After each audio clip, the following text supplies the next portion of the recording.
Hey there, Jay here, and Obi-Wan Kenobi has come out for quite a while now, and we have a certain number of Star Wars live action series on Disney Plus already, so I thought to sit down and rank all of the Star Wars live action series that we gotten so far. So here we go.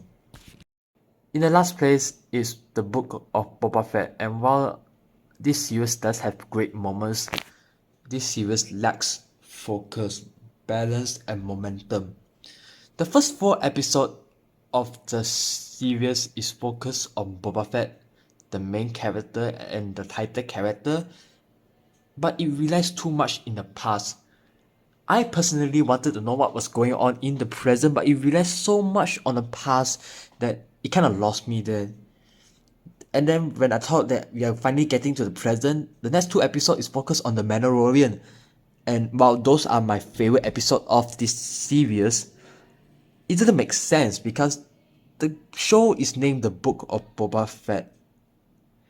And for them to go and pull the focus away from Boba Fett and turn it to Jin in the 5th and 6th episode, it was quite a jarring shift for me. And in the result, the 7th episode, while it tries to move focus back to Boba Fett, that momentum was already lost with the character and the thread wasn't built well. And so in the end, in the last episode of the series, a lot of things felt rushed and stitched together.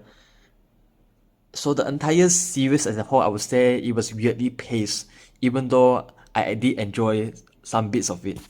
Next on the list, we have Obi-Wan Kenobi, a series that should have been a movie and had a lot of moments that were either overdragged or either not fleshed out more enough. And this series as a whole, I would say that is flawed.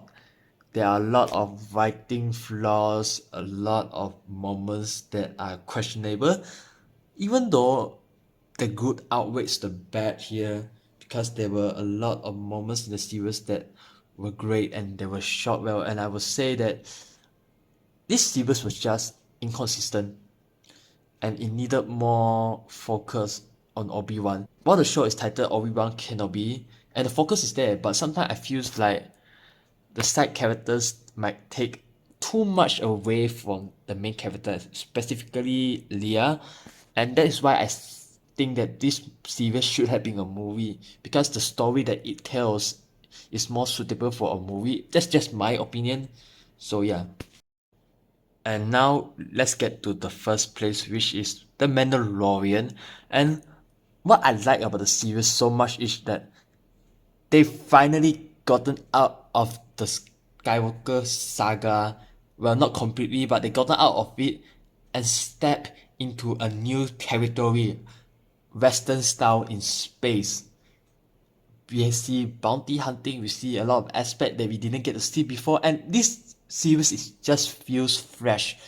The way it's going into the lore of the Mandalorians, a faction that I've been really interested ever since I've seen that in Clone Wars, and the way they go about it feels balanced in terms of the story. Like the episode count for both seasons suits the runtime, it suits the pacing, and it all feels pretty much consistent throughout the entire series so far. And that's why I like the series so much. If I were to rank the 2 seasons separately, I would say I enjoyed season 2 more than season 1, but that's just my personal opinion. So yeah, this is my ranking of all the Star Wars live action series so far. So what do you think? Maybe you disagree with me. Feel free to let me know your thoughts down in the comment section below. Be aware, this is just my personal list, my personal ranking of my enjoyment of these shows. But anyway, hope you enjoyed this video. Stay safe and stay tuned.